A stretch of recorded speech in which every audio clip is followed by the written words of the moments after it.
Alright.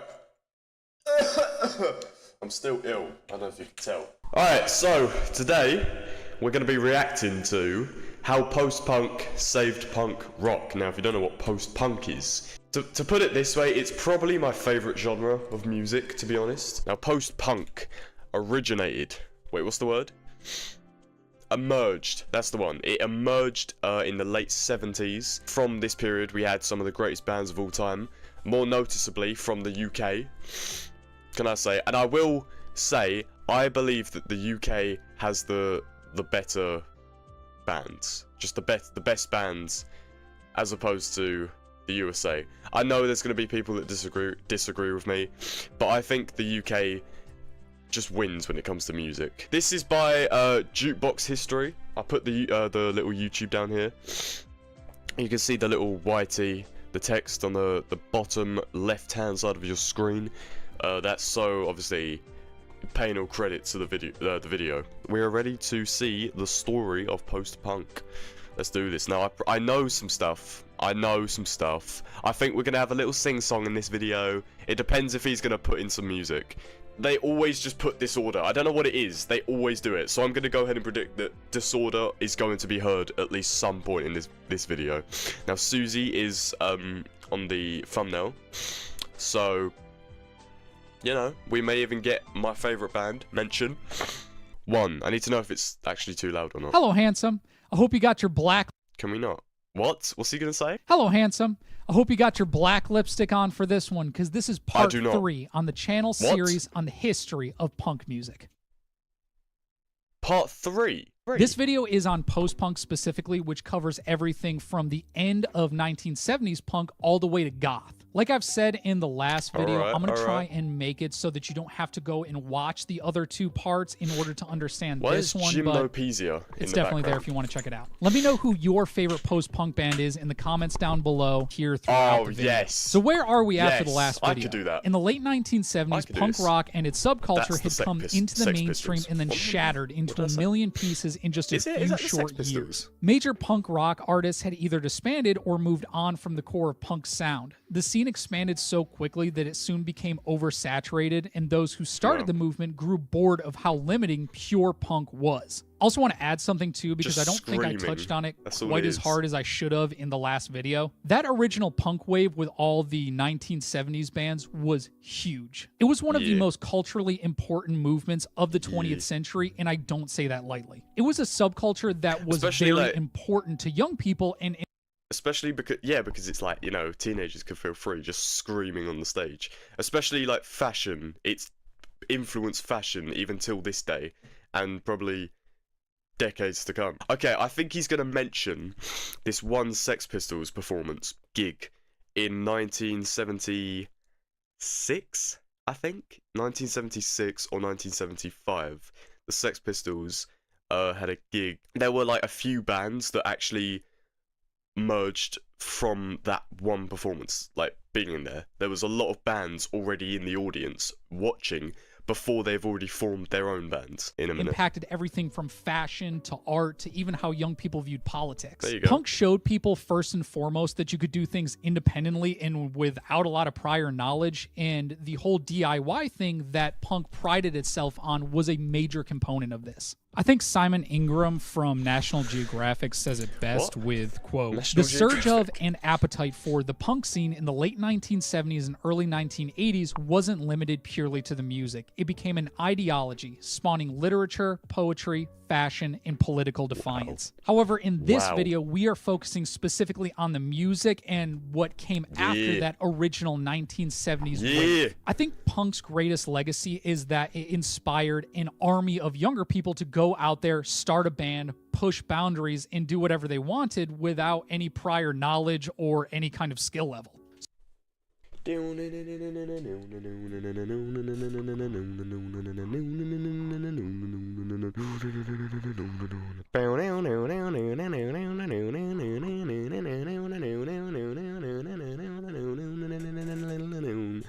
Alright.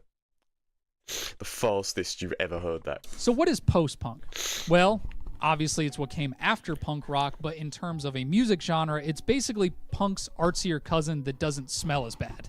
Post-punk Yeah. is kind of an It's umbrella. its more formal cousin. That's what it is. It's this more formal, done-up, proper cousin. Genre that came out kind in of the thing. late 1970s is pretty loosely defined and encompasses a lot of different bands that came out directly after punk. Sorry. I saw this geezer. I saw this Directly boom. You can't see the actually. You can see my t-shirt. You can't see the poster up there, but you can see my t-shirt. Of course, I'm always repping Joy Division. I've got 3. I've got Robert Smith, I've got Michael Jackson, and I've got Ian Curtis. There he is. after punk's peak, or in some cases came up alongside punk rock. A lot of these bands either, one, came after and were directly influenced by that first wave of 1970s punk, with a lot of them meeting at shows for Sex Pistols or other bands. 2, were actually part of that first wave of 1970s punk bands. Or 3, in some cases were around before punk had its peak. And if that Oh. sounds confusing Iggy or Pop the overly Idiot. complicated to you, then welcome to the world of punk subgenres. I will be holding your Oh, hand God. through all of this, though, so Brother, go how ahead and l- step away from that ledge for me. It's also important to note that the bands in this genre would not only influence each other, but a lot of the artists that came after them. The sound of Very post-punk can true. be all over the place, but essentially it took the stripped-down sound of punk and dressed it up with more experimentation and genre fusions. These bands messed with song structures, they used new studio techniques, and in a lot of cases were far darker sounding. It's a blurred image of him doing this. But I can tell who it is. The red shirt. The fact that Peter Hook is down there. Look at Lil Hooky down there. Post-punk legend, absorbed the spirit of punk basically. rock, but gave the genre longevity by experimenting with its formula and diversifying its sound. I think Simon Reynolds says it best in his book, Rip It Up and Start Again, We're getting with, there. quote, "Punk briefly united a motley array of malcontents as a force against, but when the question shifted towards what are we for, the moment/movement disintegrated and dispersed, each strand nurturing its own creation myth of what punk meant and its own vision of where to go next. Yet, even as the arguments raged, the very disagreements affirmed what was still held in common. Punk's revival of belief in the power of music and the responsibility that came with this conviction. It made the question, where to now, worth fighting over. The byproduct of all this division and disagreement was diversity, a fabulous wealth of sounds and ideas that rivals the 60s as a golden age for music. Also want to give a disclaimer. We're going to be talking Wow. about the post-punk bands that came out in the Wow. late 1970s and early 1980s and why they were so important. And if you don't hear me talk about a Influential as specific well. band in this video, it's probably because I'm saving them for another video in this series. Get out of my face, David. So where is America towards the end of the punk boom? So that first big wave of 1970s America. punk bands really happened between 1976 and America. 1978. And in New York City, there were a lot of bands that were making big waves. You had the more new wavy bands that were getting Blondie. commercial success that we are going to talk about in the next video. But you also had a group that was one of the first bands to play at CBGB who finally released an album in 1977. And this is considered one of the first post-punk records. The band Television started out with vocalist Richard Hell, but they soon kicked him to the curb for butting heads with the real head honcho of the band, Tom Verlaine. The band was playing live at CBGB for years, really honing their craft before they released any music. And in 1977, they released the creme de la creme of New York post-punk records, Marquee Moon. If you ever known someone who owned a turtleneck in college, you can guarantee they had this thing on repeat. The band abandoned the blunt Turtleneck. force of their early work for something way more deliberate, and even today you have guitarists worshiping at the feet of Tom Verlaine. May he rest in Wow. peace. They pushed the boundaries of the punk genre by placing a greater emphasis on their musicianship and Verlaine's poetic lyrics.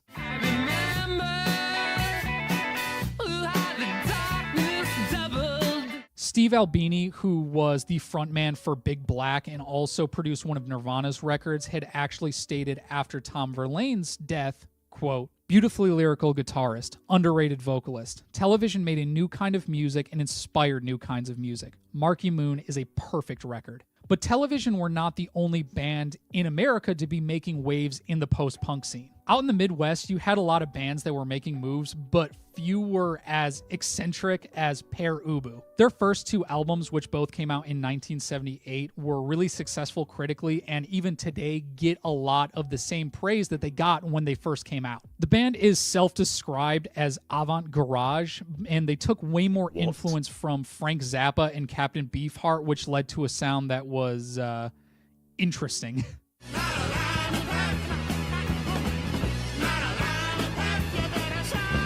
Well, not super successful speaking commercially. English? Peter Murphy, who we will talk about later and was really big in the goth scene, actually covered one of their songs in the 1980s. I'll be he? real, too. They are probably one of my favorite bands to look up live videos for. So that's all fine and dandy for He America, looks like but him. what are the Brits up to at the tail end of the punk boom? Oh, here we well, go. funnily enough, the man who would become Here we the go. face of punk rock grew tired of it Oh, sorry. almost immediately. Sorry. Johnny Rotten of the Sex Pistols would leave the band only a year after their first and only album and start his next project, Public Image Limited. Almost Oh, every wow. record label was know clamoring that. for the former king of punk rock, and so the fact that he was branching out and starting a new project was a big deal. But Public Image would not be anything like the Sex Pistols whatsoever. They were far more influenced by reggae and dub music, which led them to even having a bassist that was nicknamed Jaw Wobble. Their first album that came out in 1979 is far better received now than when it first came out. However, their second album is the one that really shows the strengths of the post-punk genre. Metal Box, released in 1979, is far darker than anything the Pistols released, with much more challenging and avant-garde material. Also, the fact that it has such a reggae and dub-inspired slant makes it really interesting. What does that even sound like?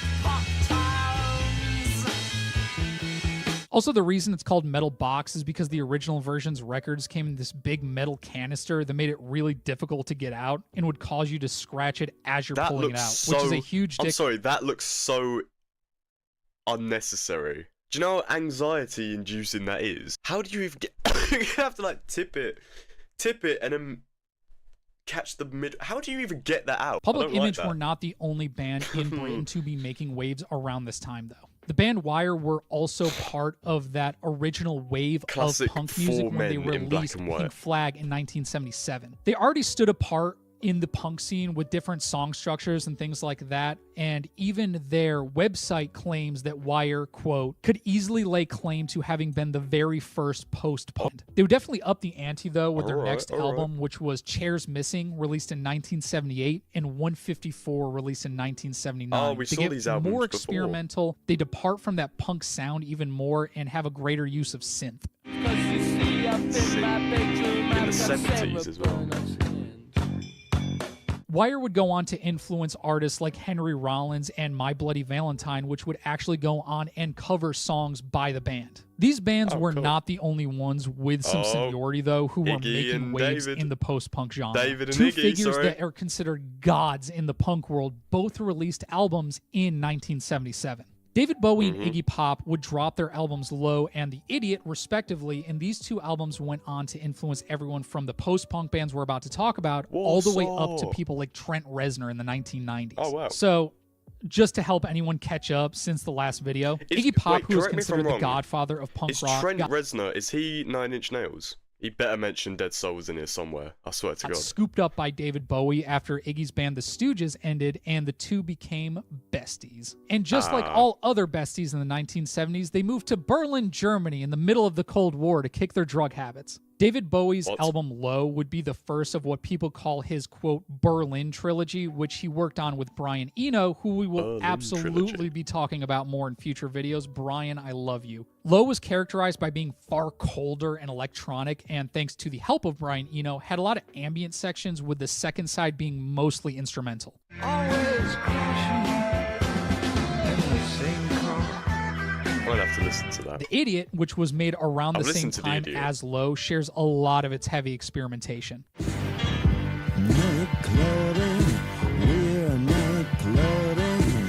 Bowie wrote all What of was the the music first song? with Iggy Pop, and this was actually Iggy's first album since The Stooges, and was it's the first honestly song on that amazing that album? this is just as influential as his work with The Stooges. These two albums influenced all of the bands that we're about to talk about, and even some of the ones that we've already talked about. Something that I'd also like to keep hammering on is that post-punk took a lot of influence from other genres. There was an emergence that was happening in the 1970s of more progressive music coming from Germany that was having a huge impact on Britain. Krautrock was a genre coined Germany. by the British music press that was really a catch-all term to describe a wide array of diverse bands playing more experimental rock music out of Germany. One of the unifying characteristics of the genre was the goal of moving rock forward, whether that be by removing the rhythm and blues element, adding colder synthesizers, or stripping everything down to its bare essentials. Bands like Can, Kraftwerk, and New are some prime examples of bands that inspired the British youth. I was going to say, not as in N-E-W, N-E-U.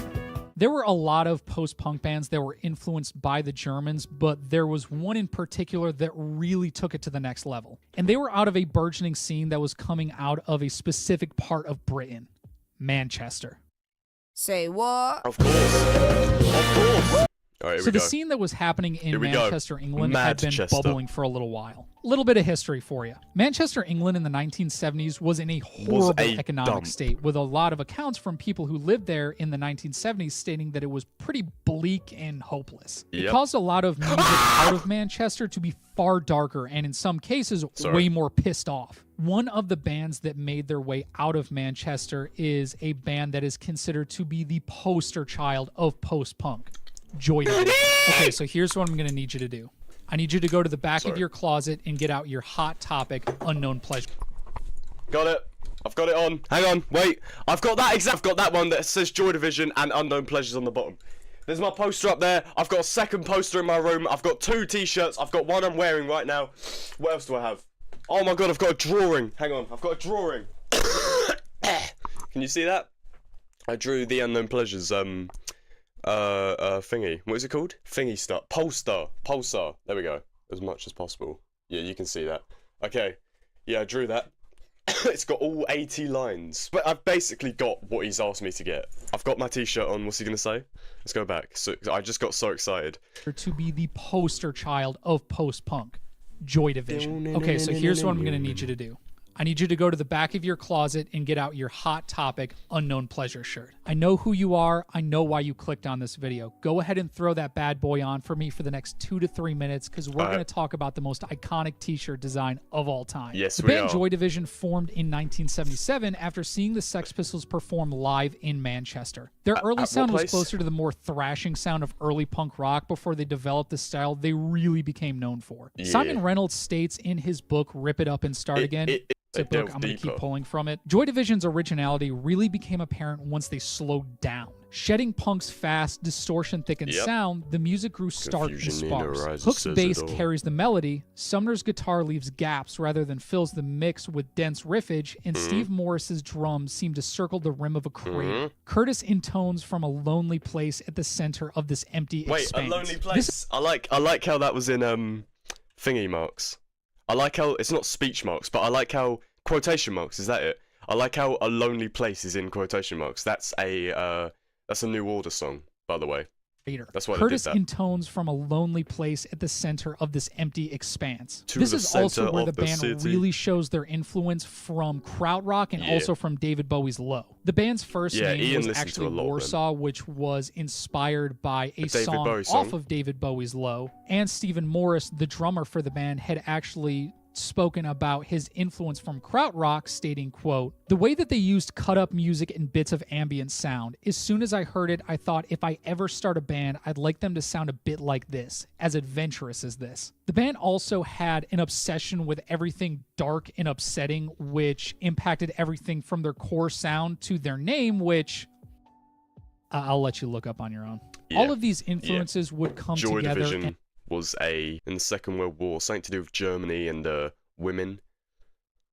Something to do with women. Something quite bad. Some Nazi type activity. They didn't really help themselves. They didn't really help themselves at the beginning.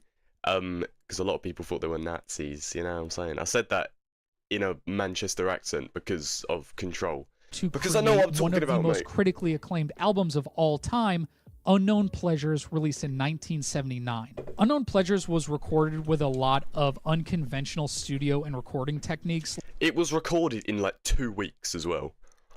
However, no, let me tell you a story. It was recorded in 2 weeks.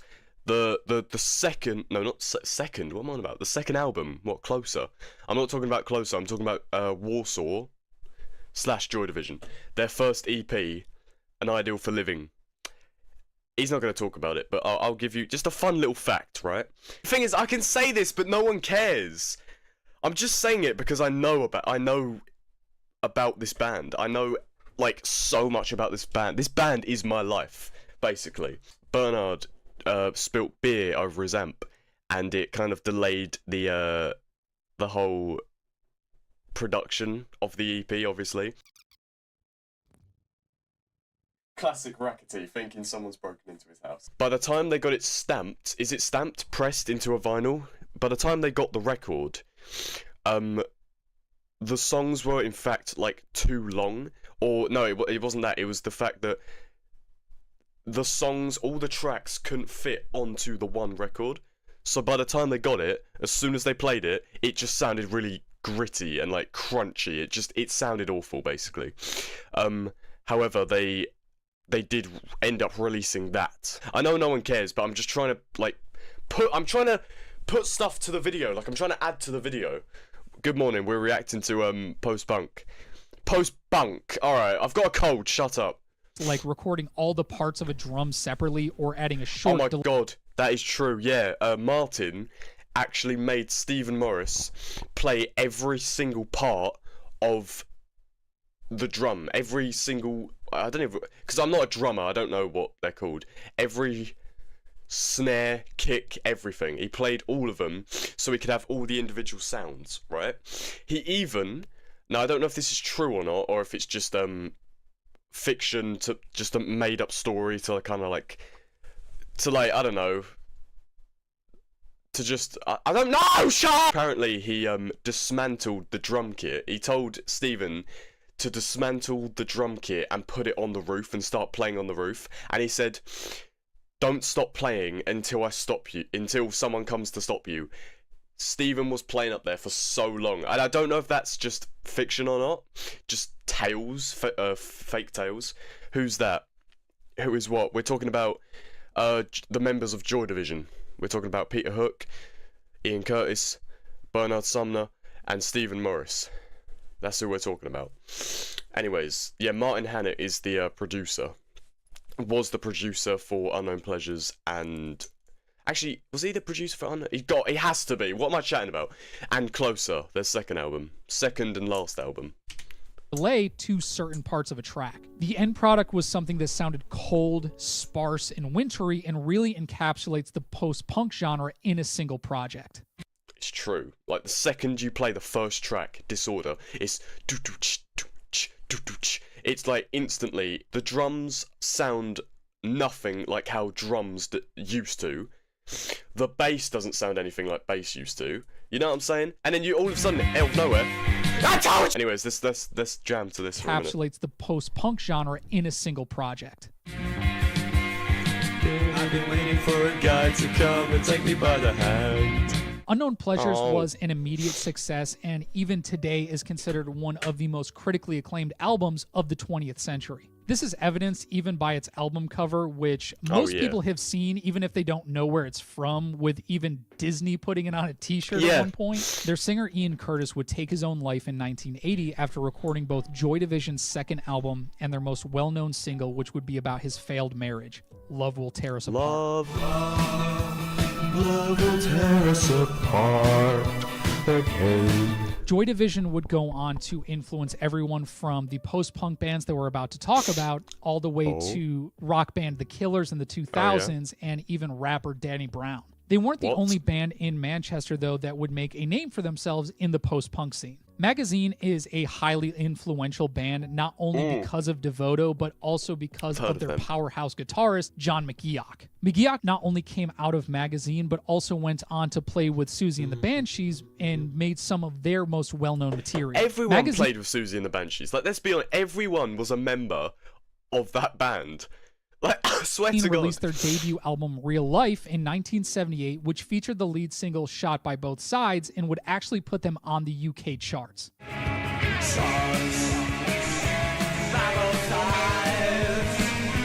Magazine would be hugely influential in the post-punk scene, with Johnny Marr of the Smiths actually citing McGeoch as one of his favorite guitarists. Also out of Manchester is a band that have had so many members that they have to have an entire other section on Wikipedia just for their band members. Like, look at this. Pink Floyd. Come on.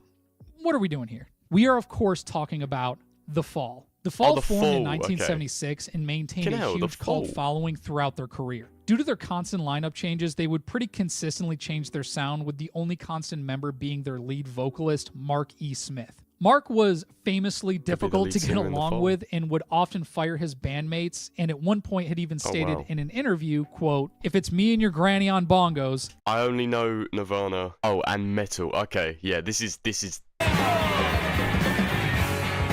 metal, yeah. Cedric Bixler from At the Drive-In that and me? the Mars Is that- Volta no, had mate, actually shut up. cited The Fall and Mark as an influence, stating that Mark was, Oh. quote, "one of the pillars of influence for me as lyricist and troublemaker. I've built trust in people based on whether they owned and actually loved Fall records." So at this point, you may be thinking to yourself, well, this is great, but there are a lot of dudes in this genre. Which to that I Yeah. say, kinda, yeah. So in this next section, I want to highlight a few groups who were just as important Strawberry. What's it called? What's it called? Strawberry something. to the Susie, I post-punk don't know. genre I don't as know their male females. contemporaries. A lot of the woman-led UK bands and I actually don't post-punk know. really pushed the boundaries of what the genre could do, while also giving some of the most raw performances of this era. So starting off, we have to talk about the band The Slits, who really took the reggae influences of punk as far as they could go, thanks to the leadership of frontwoman Ari Up. So, quick side note, something that I wanted to touch on is, if you haven't already noticed by now, is that punks loved reggae music, Yeah. which you can kind of already tell by its influences on bands like The Clash or Public Image. As far as I could find, the London reason Calling. behind this is that punk and reggae were both countercultural movements that were highly political, and so punks really found a kinship Pancakes. with those in the What? reggae genre. And the band The Slits really showed this influence more than any other No, not band that I know. Strawberry Pancakes. Unlike bands like The Clash, who really kind of took some influence from reggae and put it into their music, The Slits were equal parts reggae and punk rock. The group would actually be sought out by Malcolm McLaren, thinking they could be the female version of the Sex Pistols, but the Slits ended up not signing with him since he was a fucking creep. Their 1979 album Cut would show the band at their strongest and featured an iconic album cover of the band members shirtless in tribal getup that I will not be showing here in full.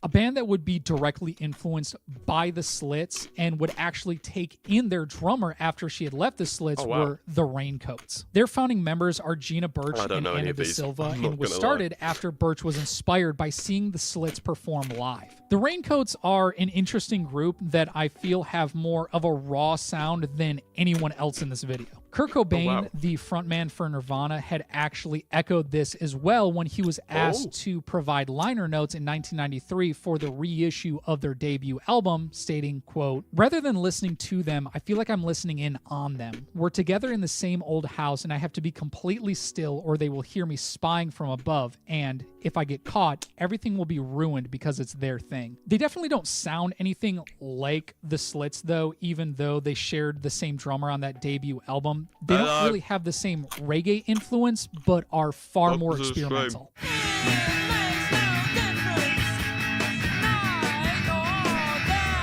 And keeping with the post-punk lineage, the band Young Marble Giants had actually stated that the Raincoats had taken them in under their wing when they signed to Jesus. their label. Young Marble Giants very, formed in like, 1978, small world and their when it comes to frontwoman this genre, Allison I feel Staton really stood apart from other vocalists at the time in how Like, toned people down played her from other singing bands, was, with Simon joining Reynolds other describing bands. it as having a, quote, seductive ordinariness. This isn't meant to be an insult, though, and many, including myself, see this as one of the strengths of their music. The rest of the band is also extremely minimal, with not a whole lot going on at one time.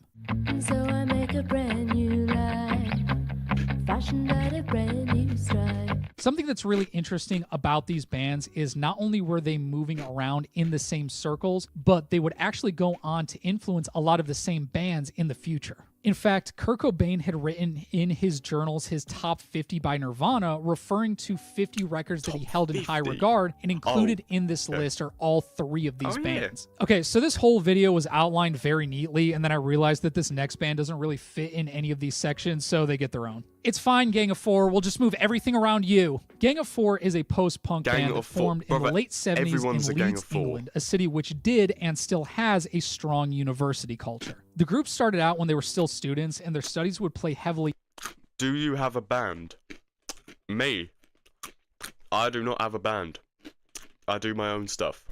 I am my own lead singer. I do not have a band. Do you mean a favourite band? If you're saying a favourite band, it's that one up there. It's The Cure. And my second favourite band is Joy Division. And my third favourite band may have to be Bauhaus. I'm not sure. Into their music. But those their two are material those two is will always very be there. political, leaning They're more towards cemented. the left side of the spectrum. As for their sound, they incorporate a lot of influences from funk music, and this is one of the few bands. You look like a lot of them. Oh, one of them, sorry. Wait. What do you mean? Who do I look like? I want to know who I look like. Do you just mean one of them in general, or are you talking about you got a specific person in mind? Please have a specific. Like you are a band leader?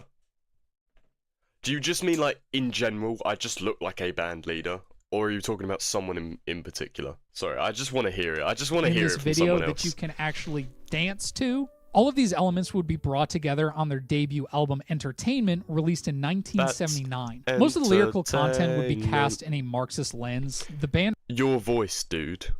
Wait, what do you mean? What do you mean my voice? No, I don't like this. Wait, what do you mean my voice? Carry really on. implemented their left-leaning politics So on I could this, be a with lead even singer. the cover stating, quote, "The Indian smiles. He thinks that the cowboy is his friend. The cowboy smiles. He is glad that the Indian is fooled. Now he can exploit him." This album Oh. would also incorporate a lot of those funk elements and have an overall fits studio the sound metal that's stuff. really dry My with voice almost does. no reverb and everything in your face. I don't think I could scream like that. Yeah, I don't think I can scream like that. Entertainment I feel like I is wanna actually try it one of now. the albums that again showed up on Kurt Cobain's top 50 list, and Oh. even Flea from the Red Hot Chili Peppers had cited Gang of Four as one of his influences. I can see And now Mr. we get to Hendrix talk on about his the album. goth bands. Yay! And honestly, goth rock deserves its own video because there's way more than I can cover in this There's a whole section, other but I rabbit definitely want to hole. hit on the major points because it was a huge part of the post-punk genre. A lot of the Bauhaus. bands that we are going to talk about in this section came from the punk or post-punk scene, but definitely had their own sphere of influences that drove them into the goth lane. A lot of these Bauhaus. bands took the shock and horror aspect from artists like Alice Cooper or the Cramps and dressed it up in a darkened version of what the glam scene was offering in the 1970s. The music itself is incredibly dramatic. The lyrics conjure images of vampires, death, and romanticism. The music is atmospheric and feels like you stumbled into a dark cathedral filled with Charlotte, sometimes. I know the music video, sorry. I recognized it. guitars and Fury synthesizers. There is a You know, long history of all that where goth music sounds came of from, but Charlotte many consider Square sometimes. One to be the track Bela Lugosi's Dead by Bela Bauhaus, Lugosi's released in Dead. 1979. Oh, for Christ's sake. The thing, the song is 9 minutes long. I don't know where. Bauhaus is a I don't know group what part he fronted by took. goth legend Peter Murphy that victims really have encompassed the been- best parts of the culture. Cold, God, his frightening voice. music, a His dark, voice is vampiric insane. fashion sense, and great cheekbones. Honestly, their music holds You killed my ear, thank you. Oh, sorry. Oh, look, it's the music video to Ziggy Stardust. and they are one of my personal favorite groups from this era. It's hard to Ziggy overstate played just guitar. how important Bauhaus was to the goth scene, with them not Don't know the only being lyrics. credited as having the first goth single, but also with Peter Murphy being credited as the godfather of goth. They certainly deserve their dead flowers, but they were actually predated by a woman who many called the queen of goth. Oh, Susie Susie. Sue. Susie There and we the go. Banshees actually made their mark on the post-punk scene before Bauhaus when they released their debut album, The Scream, in 1978. Robert Smith was their a part. debut album Robert showcased Smith was that a member, initial by the way. evolution of punk to post-punk with an emphasis on gloomier elements and the rhythm section driving the music forward.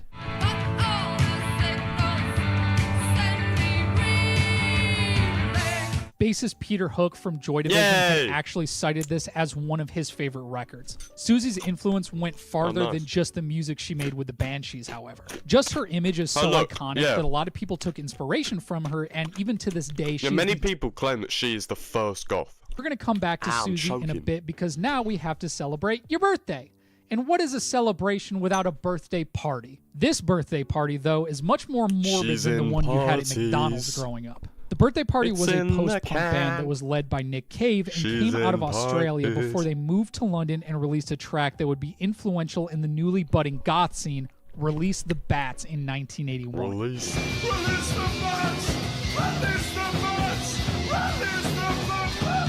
Release the Bats has everything that makes goth so appealing. Sinister music, sex appeal, and a whole lot of bats. Sex The birthday appeal. party as a band wouldn't last very long after this track. However, their frontman, Nick Cave, would go on to have a very Do a lot. long and successful career with his band, The Bad Seeds, which I also recommend Doesn't he you make checking like out. a Growing up, soundtrack, like music When I didn't know anything about anything, for films? there was really only one band that I even knew about from this scene. It's probably the one goth band that even your mom knows. The Cure. The Cure's a typical post-punk band taking influence from the bands around them before Jumping releasing the someone track that else's wouldn't only trying. direct their No, sound that's a moving forest. forward. That's a forest. This performance is a forest. You can tell because the green lights and the speed in which you strum the guitar. Influence from the bands around them before Robert's releasing always the doing that, track though. that wouldn't only direct very their sound fast. moving forward, but would also be a staple in the goth canon. A A forest. Forest, released in 1980. Play it. Into the trees. This song and the album that it came off of would show the Cure arriving at that goth style that they would become. And then they known went for. back to pop, A lot of the and then they elements went on back to here, goth. like the flanged out guitars and just an overall gloomy atmosphere, Play some would more. show up on future records by the Cure. Their highly acclaimed Pornography. 1982 album Pornography would perfect those The elements Hanging and Garden. feature some of frontman Robert Smith's bleakest lyrics and most gut-wrenching vocal performances. In the Really just a great Hanging album to throw on for the Garden. grandkids.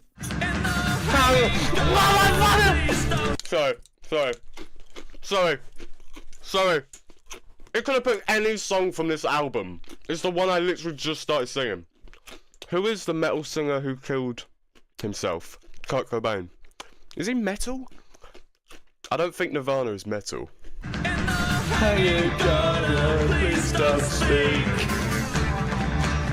I also think it's really cool that Robert Smith would actually go on to play with Susie and the I told Banshees you. for a little bit while he I was still told you. leading The Cure. A lot of what made goth so told you. unique is that it developed in the underground for a good while and still has, such a unique identity. It couldn't stay in the underground forever though, and much like the core bands that came before them, goth and much of post-punk would find its way out of the underground and into the mainstream. The 1980s was one of the most important decades in yeah. popular music. It's not really a surprise yeah. that punk's descendants, no, not those descendants, would fuel a lot of what made the 80s so great. We'll get into the real nitty-gritty of this when we talk about new wave in the next video, Disco. but post New Wave and disco.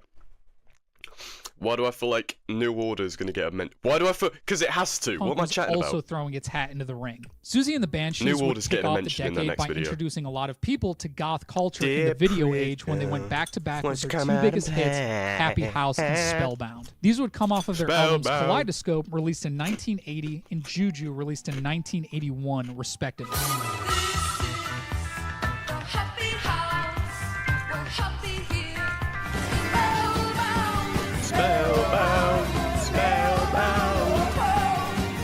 The Cure would be the ones to carry Yeah. the goth torch through most of the 1980s. Oh however. yeah. Pretty much after that 1982 Carried. album, which I'm not trying to Stayed say too many alive the times for whole YouTube time. reasons, they veered heavily into a pop direction. There's a reason Oh, that The Cure just like is still Kiss Me, Kiss one Me, of the Kiss Me. few bands in this video that you'll still hear on the radio. They would release their biggest hits No. towards the Oh, end actually, of the yeah. decade and beginning of the 90s, which I'm sure many of us have heard at this point.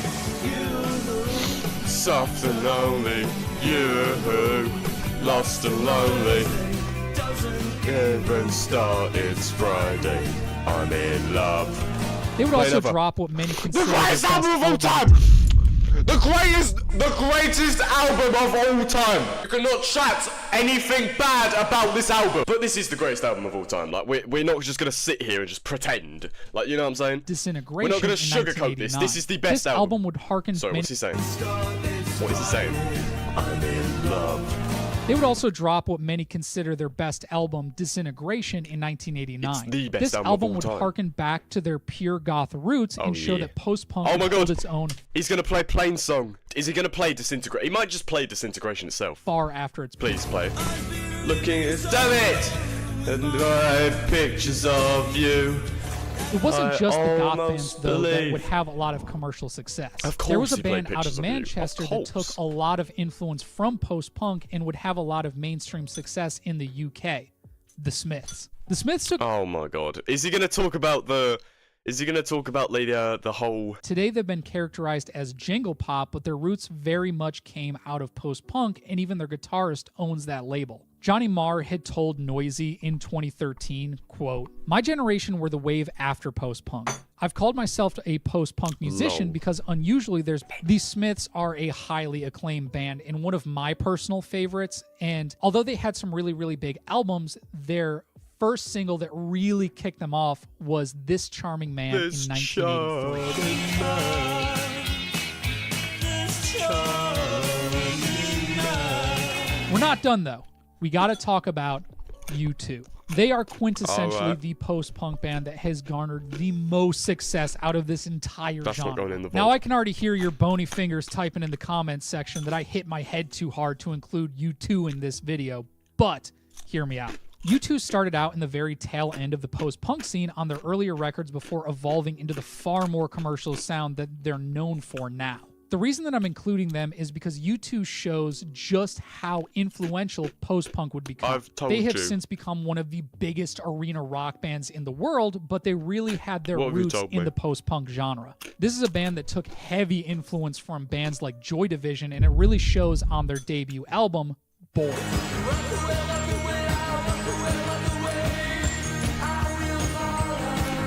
Ultimately, post-punk carried on the legacy of punk rock in a way that the other subgenres couldn't. We're going to talk about hardcore punk in the last part of this series, and that obviously had a huge influence on a lot of stuff that came after it and was far more true to the punk ethos.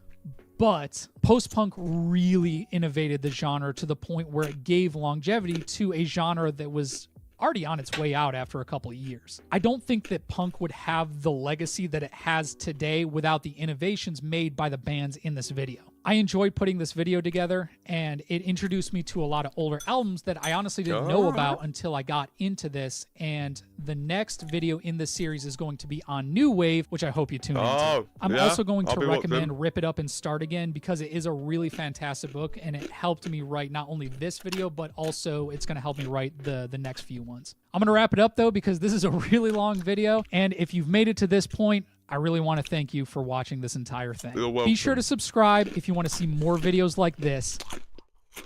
Not sleeping because memory loss. Peace. Alright. There's the next video. We'll react to that in the next stream. That was how post-punk saved punk rock. Yeah. Yeah, there we go.